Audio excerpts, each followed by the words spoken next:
अणशिक्षक कर्मचारी एवं कर्मचारी एवं शेष कहले भी मोर अति प्रिय समस्त छात्र छात्री गण आज भली दिन में कहवाक बहुत किसी थाए किंतु समय न थाए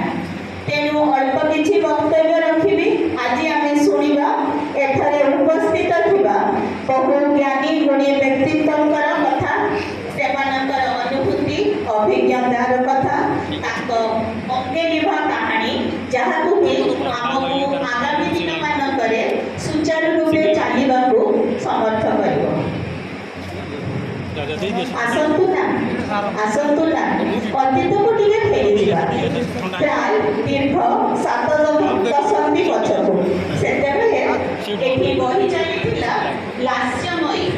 अलका नदी कणकण नादरे थिला एठी बालुका शଯ୍ୟା एवं दिगंत विस्तारी शस्य क्षेत्र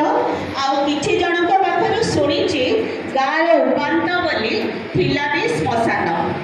और देवालय उभय पवित्र रूपांतर जेहेतु रूपांतकरणर पर्व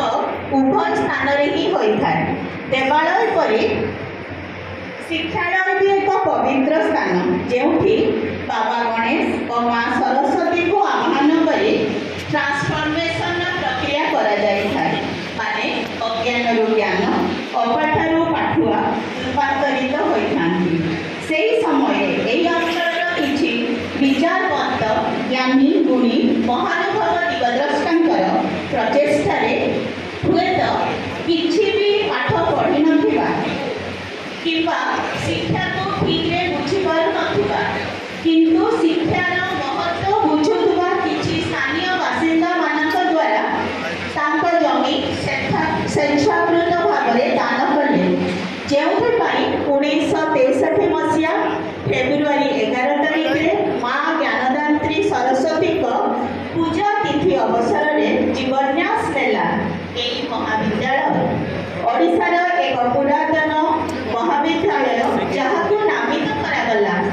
से ही आध्यात्मिक गुरु दिग्द्रष्टा स्वामीजी नाम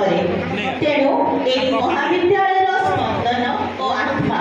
हेउचंती स्वामी विवेकानंद जी कि 1800 शताब्दी